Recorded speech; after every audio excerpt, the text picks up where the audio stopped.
L'initiative Boussole Europe. Éditorial de la Nation du 18 octobre 2024 par Félicien Monnier. Après l'échec d'une première mouture de l'accord-cadre, le Conseil fédéral a annoncé il y a un an la fin de la phase exploratoire de ses discussions avec l'Union européenne.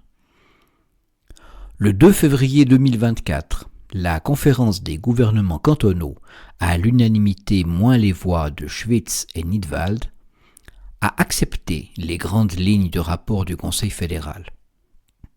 Si les cantons saluèrent avec insistance la reprise des négociations, ils émirent des réserves à propos des futurs accords sur l'énergie, la santé et les aides d'État, suspectés d'attenter aux souverainetés cantonales. Puisse cette vigilance fédéraliste rester de mise. Dans la foulée, s'éleva un débat sur l'opportunité de soumettre ce futur paquet d'accords à la double majorité du peuple et des cantons. Nous nous déclarâmes partisans d'un tel vote, bien que la Constitution fédérale ne l'impose pas. Ces accords n'impliquent en effet pas une adhésion de la Suisse à l'Union. C'est oublier la dynamique d'intégration progressive de fait entamée il y a 30 ans à la suite du refus de l'espace économique européen dans laquelle ils s'inscrivent. La Confédération a conclu l'accord sur la libre circulation des personnes avec l'Union européenne le 21 juin 1999. Sa clause guillotine prévoit qu'une résiliation de l'accord provoque automatiquement la résiliation des 7 autres accords formant ce que l'on appelle communément les bilatérales 1. Cette prééminence accordée à la libre circulation des personnes démontrait la nature politique de nos relations avec l'Union et non pas seulement économique. Interchangeable et mobile, le travailleur européen symbolise une Europe de citoyens culturellement homogènes. L'arc lémanique subit cette homogénéisation au quotidien. L'adhésion aux accords de Schengen et de Dublin en 2008 marqua une autre étape, l'adhésion à un mécanisme de reprise automatique du droit, également sanctionné par une clause guillotine.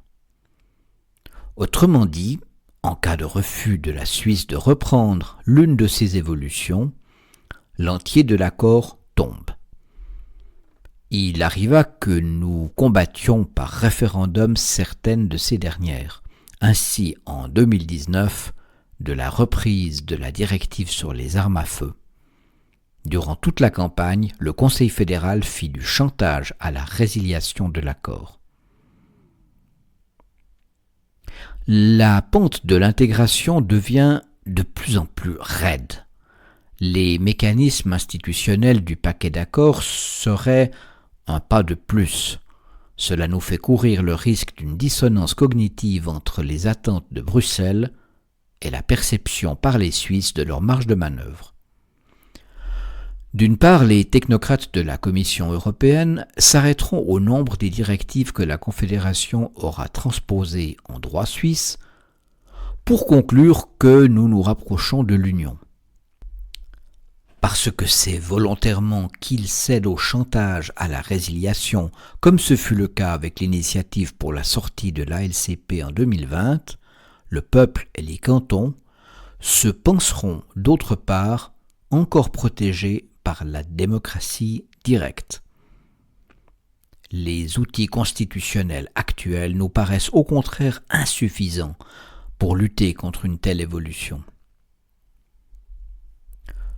Soumettre les bilatérales 3, ou l'accord cadre 2 selon la polémique lancée non sans raison par la Weltwoche, à la double majorité, permettrait de prendre acte de ce processus d'intégration au long cours et de le refuser si nécessaire.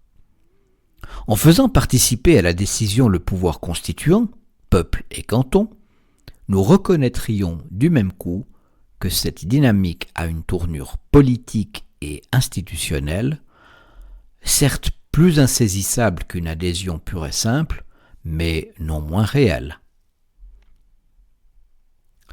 La Ligue vaudoise soutient donc le récent lancement par un groupe d'entrepreneurs alémaniques de l'initiative populaire Boussole Europe ou Compass Europa. Elle demande que les accords internationaux prévoyant la reprise de dispositions importantes fixant des règles de droit soient soumis au référendum obligatoire du peuple et des cantons. Contrairement à l'initiative sur les juges étrangers, l'initiative Boussole ne prévoit pas de clause de rétroactivité, source de trop d'incertitudes. Cela est heureux. La tournure actuelle du paquet d'accords imposerait un vote à cette nouvelle double majorité. L'initiative exige prudemment qu'un accord cadre ou un accord comparable avec l'UE soit dans tous les cas soumis à la double majorité. La récolte devra aller vite. N'offrons pas au Conseil fédéral la tentation de jouer la montre.